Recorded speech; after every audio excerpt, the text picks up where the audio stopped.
Hi guys, good morning. Welcome back to our vlog. And today is the special day of my daughter. It's Friday today. Dito po sa Pilipinas. I think this is my fourth time. Naka-shower na ako. Aga pong nakatulog, almost 9 o'clock. Kasi nga yung oras is different from Philippines sa Amerika. Natulog ako ng maagap, nagising ako 4. Pagagising ko, alam mo naman ako, medyo mahilig maglinis ng bahay talaga and prepare the breakfast. Yung anak ko naliligo na siya ngayon.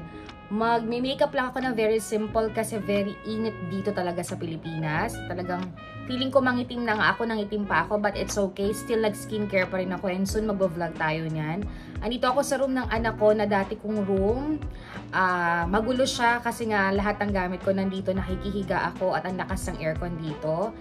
Kasi yung other side ng room ay aayusin pa namin para yun ng magiging kwarto namin ng papa niya. So right now, same pa rin yung mga skincare ko is Mario Badescu. Hindi ako masyadong nag-stop ng skincare even though mainit dito. And sinerch ko din yung mga skincare na galing sa Amerika. Syempre different naman ang weather din, but it's okay. And soon nga, kung hindi ko alam kung dito ako bibili or sa Thailand ako bibili ng mga other skincare sa Watson. Hindi ko alam, no? But soon, i-vlog ko yan. Syempre, mag-share pa rin ako sa inyo. Today, ako ay mag-makeup lang ng very quick. Yung very refresh lang. Kasi, yung nabili kong dress sa online dito sa Pilipinas ay talagang ginaya ko siya kay Mariel Padilla. Yung talagang parang 80s or 80 something yung dress niya, parang Korean style. Alam mo naman ako maki-Korean. And I'm so thankful kasi yung mga suppliers ko before and still ngayon yung mga kaibigan ko, nahahanap nila ako ng mga dress na gusto ko. Alam mo naman ako, laging sa mga vlog ko, na gusto ko medyo kakaiba, medyo sinauna yung mga damit. And for sure, nakikerry ko naman siya. So guys, balikan ko kayo pag aalis na kami or nasa school na kami. May konting lunch kami with friends and family.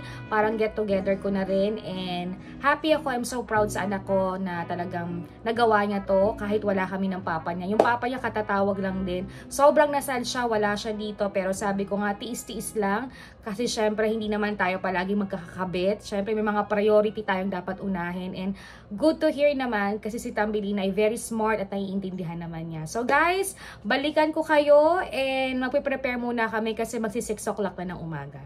So see you guys later. Guys, tapos na akong ayusanin.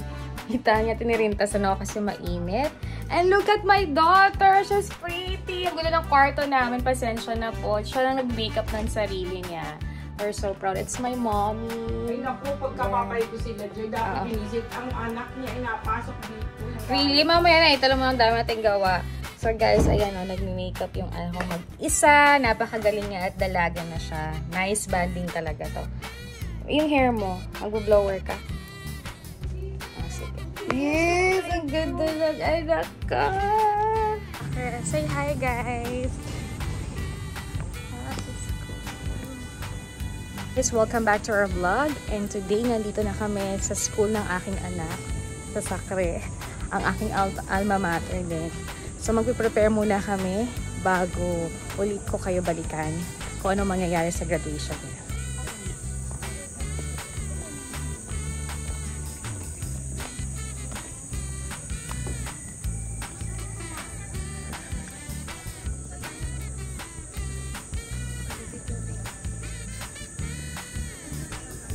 Nag-start na yung mga dami ng mga nanay.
Love is all passion.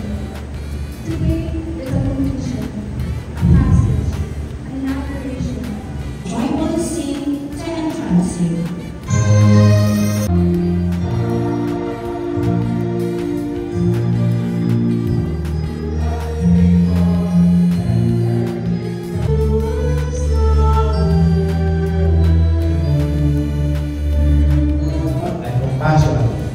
Magkaugnay pala ang pag-ibig at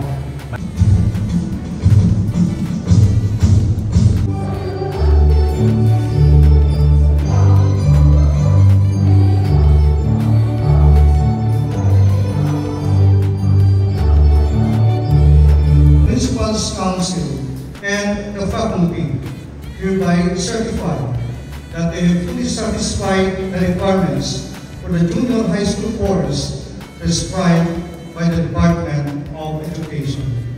Our dear Sister President, may I respectfully request that they be confirmed as completers. Danielle, read the honors. Association of Children of Mary Immaculate, active member. Arts and Evening Club, active member. Ella Jasmine Vargas, read the honors.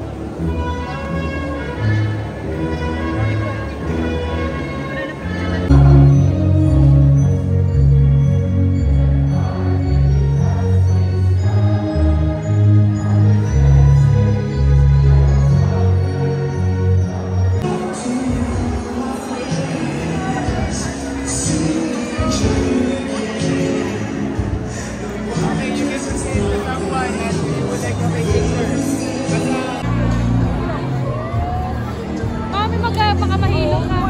Okay na. Congrats, anak. So happy for you. Teka lang. Yeah.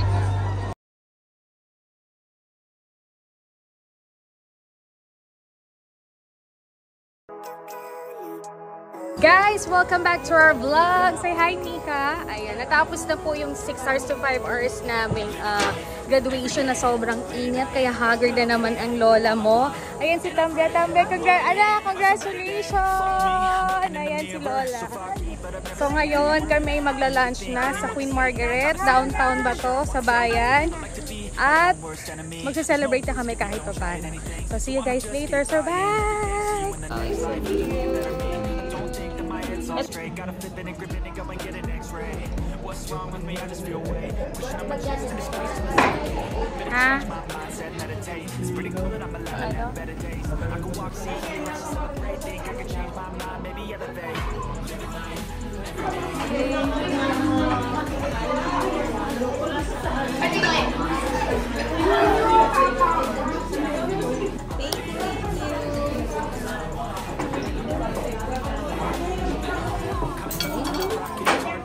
Gusto kain na.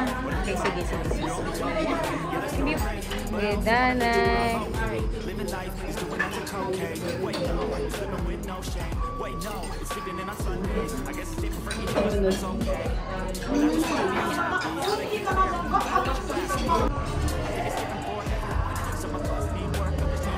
Guys, sasabahin na kami with na. So mag-hi kayo sa vlog ko. Nanay, hi! Tatay with hatay. Sisi. And meron tayong mais con yelo.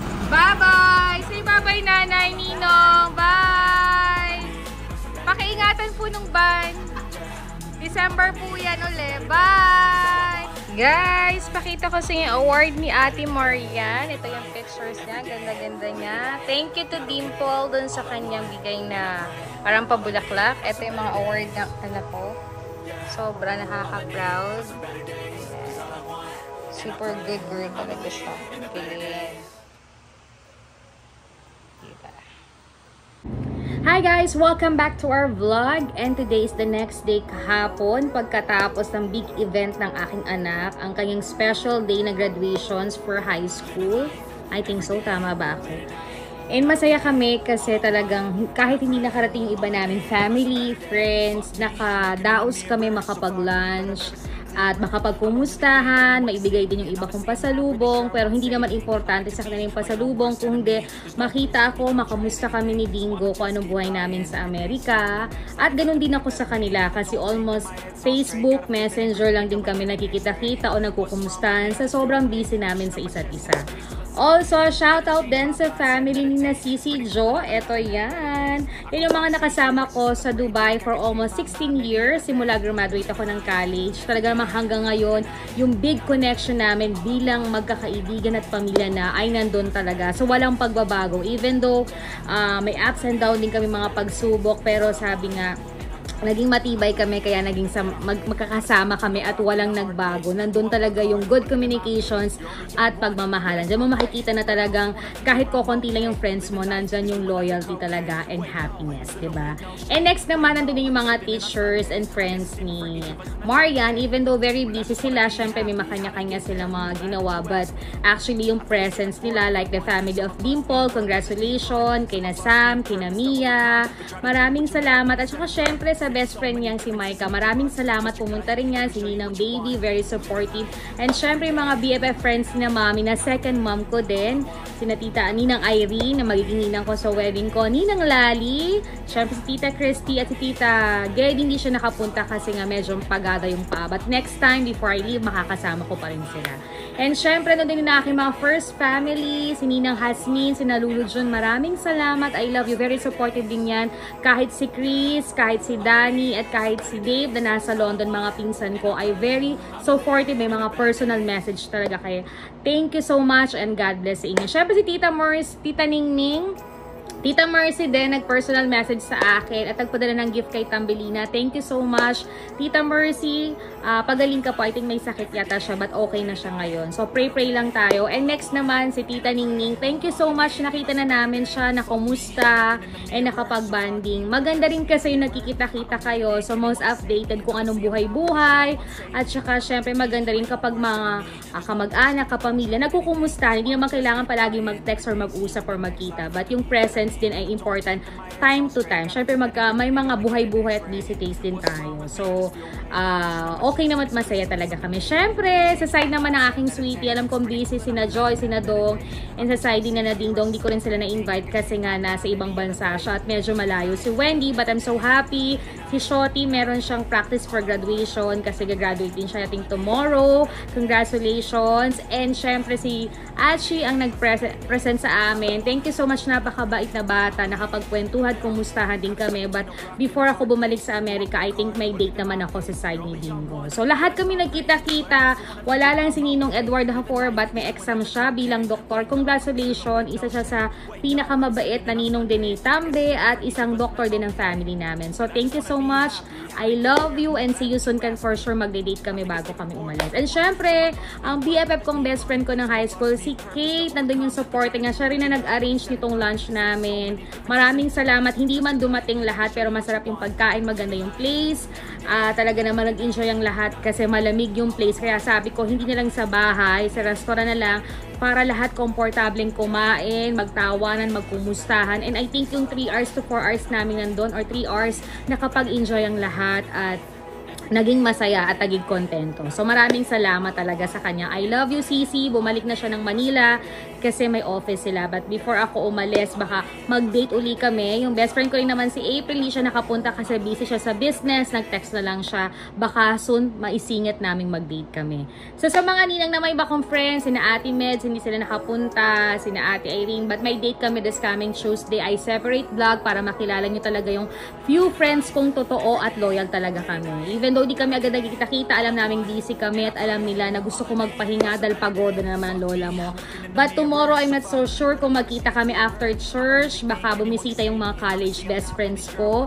Kahit dito sa bahay, makapag-merienda at kumustahan kami, ipupush namin yan para naman makapag-kwentuhan kami at makapag-update ng konti. Ayan. So, yan lang naman ang nangyari sa amin nung graduation. Nakakatuwa kasi for almost years na syempre as in OFW ka, nasa ibang bansa ka, nandyan yung mommy at daddy ko to support. Thank you so much talaga sa kanila. Talagang naidaos namin na matulungan si Marian kahit kahit malayo kami ni Dingo, ng papa niya, ay talagang nandun yung guidance. And syempre, hindi rin naman kami nakakalimot sa mga obligasyon. Even though hindi lang financially or mga materials na bagay, kundi kailangan din yung presence namin as parents. So, napakaganda na may video call, nakikita mo, nakakausap mo. And syempre, maganda rin talaga, you have good relationship sa anak ninyo even though malayo kayo. So, para kumustahin sila, anong nararamdaman nila, anong problema nila. And maganda talaga yung para magkaibigan kayo, para magaan at nakakapag-share sila sa inyo. So, hindi naman kami nabigo kasi maganda din yung palakad ng mami at daddy ko. Kaya ganun si Tambilina, very simple na bata siya, maganda, matalino, makajos, madasalin, and lahat nasa sa kanya, very behaved. Syempre, hindi naman perfect palagi, may mga ugali rin ng anak natin. Syempre, habang tumatanda tayo, naiiba yan. Pero, syempre, hanggang kaya natin silang i-guide para maging mabuti sila, magagawa natin yun. As a parents with Bingo and I, kahit malayo kami, hindi namin nakakalimutan yung obligasyon namin siyang pagpayuhan, pagalitan, or proper, para hindi rin tayo nakaka-offend sa bata, lalo na malayo tayo. Syempre, mahirap yun. At kung kaya namang pag-ipunan at i-plan at i-set ang pag-uwi, maganda talagang gawin yun para mayahap natin sila, makamusta, mahalikan, makasama, mapagsilbihan, pwede natin silang gawin yun. At yun po ang nagawa namin. Kaya for almost 16 years, hindi naman naging perfect lahat, pero maayos naman ang lahat. So, nasa sa atin din yun, paano natin handle yung good communications natin or paano natin papalakihin ang ating anak. So, I'm so proud of myself. Pinubuhat ko na yung sarili ko and also my husband. Thank you so much sa tandem at paghahawak namin dahil talagang kahit malayo kami, we force na magawa namin ng paraan na maging maayos si Tambi. And sina Mami at Daddy rin sa mga tulong nila at hirap nila. Thank you so much. At siyempre, sorry din sa lahat. Hindi natin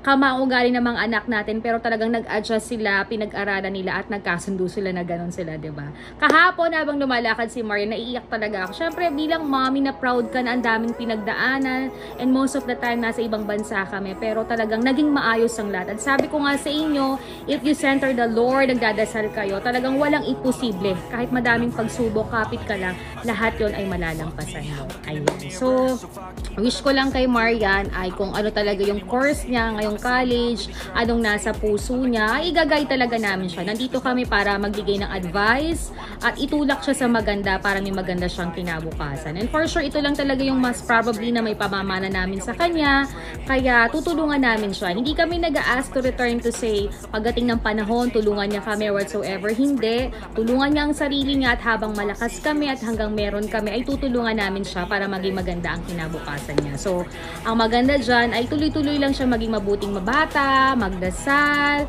kinalola't lola niya, magpasalamat talaga siya dahil kung wala sila, naku, napakahirap talaga.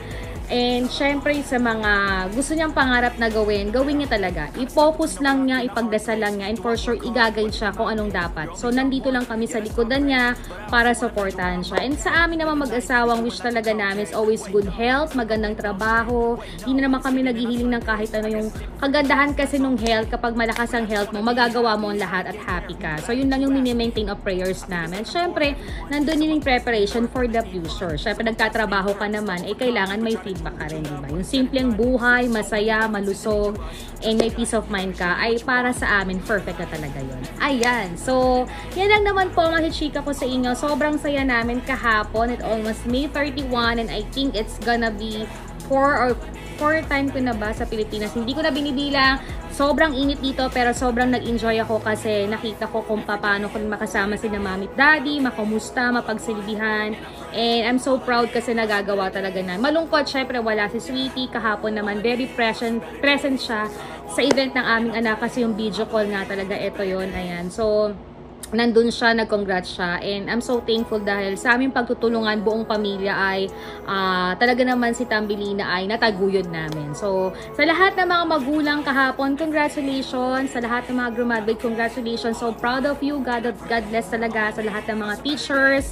Ay talaga naman, congrats talaga din sa kanila. Kaya sana naman ay wish ko Tambilina, magtuloy-tuloy ka lang ng ganyan para good pattern lahat yung mangyayari sa'yo on the near future. At syempre, mag mag-iingat, magdadasal, i-focus ang sarili, huwag mai-stress. Kung ano lang yung kaya, yun lang. Alam mo, hindi kami nag-expect ng more than that. Pero sa mga awards na natanggap mo, eto yon. Sobrang proud kami and very happy kami. Lahat ng pagod at hirap namin ay nawala at napawi. Kaya thank you so much, anak. So proud of you. Kaya pagpatuloy mo lang yan. Mahal na mahal ka talaga namin. Nandito lang kami ng papa mo. And maganda talaga sa relasyon natin. Very open tayo. Wala tayong secret. Basta ipagpatuloy natin yung magandang relasyon para naman sa ganun. Maganda rin yung tuloy ng iyong guide ng future mo. Ayan. So, yan lang naman po. At cut ko na yung vlog ko and tuloy-tuloy tayo sa bakasyon natin sa Pilipinas. At soon, ang travel namin sa Bangkok, Thailand with Marian and pinsan kong si Nika. Ayan, first time niya magpa-flight. So, abangan nyo yan. Kumustahin natin yung mga friends ko sa Bangkok at ano bang naging buhay ko before sa Bangkok. But anyway, first, pupunta muna yata kami ng Batangas to visit sa old house ng lola ko or sa town ng daddy ko. Ayan, so mamimit mo yung mga other family ko doon. Excited ako and syempre yung makapag-food trip tayo kung ano ba mga pagkain sa Batangas. But anyway, today, another vlog. Gusto ko mamasyal sa bayan dito sa Lucena. Ma-share ko sa inyo kung saan ako kinalakihan or anong buhay ko dito sa probinsya o dito sa Pilipinas bago ako bumalik sa Amerika. So guys, sa lahat po ng mga nag-subscribe sa akin, maraming salamat po sa lahat po ng mga nagko-comment. Thank you so much po. Na-appreciate ko kayo. Pasensya na po. I-message ko kayo or ko-comment ako. But sobra ko kayo na-appreciate talaga. Sana tuloy-tuloy niyo po kaming supportahan ng aking BFF na si Cici Joanne. Ayan, from Alaska. Ang gaganda rin po ng mga vlogs niyan. Kina Jespin, at kina Jessica, at kina Kevin. Maraming salamat sa mga supporters nila. God bless sa inyo. Alam kong sobrang busy kayo San Francisco. At support pa rin po ang Jessica vlog. Ito siya. Thank you so much talaga dahil very supportive din sila sa akin. Ayan. So guys, thank you for watching my vlog. Marami pa akong iba-vlog or sana maisingit ang mga in-vlog ko dito sa Pilipinas at ma-share ko sa inyo kung ano mga happy moments na bakasyon na meron ako kasi talagang shorten lang to. But syempre, sabi ko nga sa inyo, ida-diary ko to para sa ganun may maganda pa rin akong babalik-balikan. So guys, thank you for watching my vlog. Don't forget to like, to share, to comment, and subscribe our channel. See you again in my next vlog. Bye!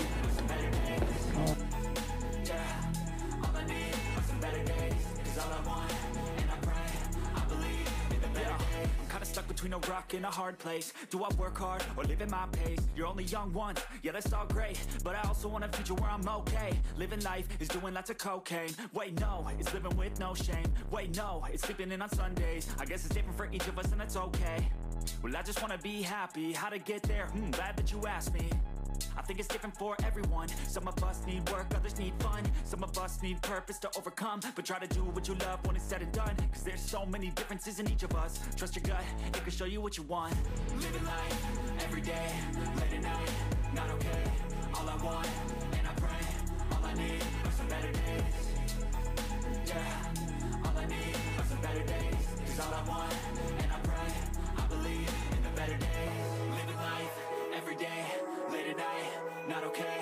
All I want, and I pray, all I need are some better days. Yeah, all I need are some better days. Cause all I want, and I pray, I believe in the better days.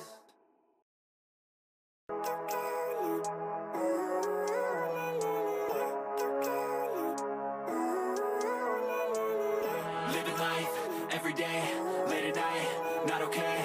All I want, and I pray, all I need are some better days. Fuck me, I'm looking in the mirror, so foggy, but I've never seen clearer. I don't really think anyone can save me, and honestly I'm not really sure I want saving. I like to be my own worst enemy. There's no risk if you don't try at anything, so I'ma just keep buying everything. See you in the next life, have to be a better me. I don't think that my head's on straight, gotta flip it and grip it and go and get an x-ray. What's wrong with me? I just feel weight pushing on my chest and it squeezes till I suffocate. Better change my mindset, meditate. It's pretty cool that I'm alive and have better days.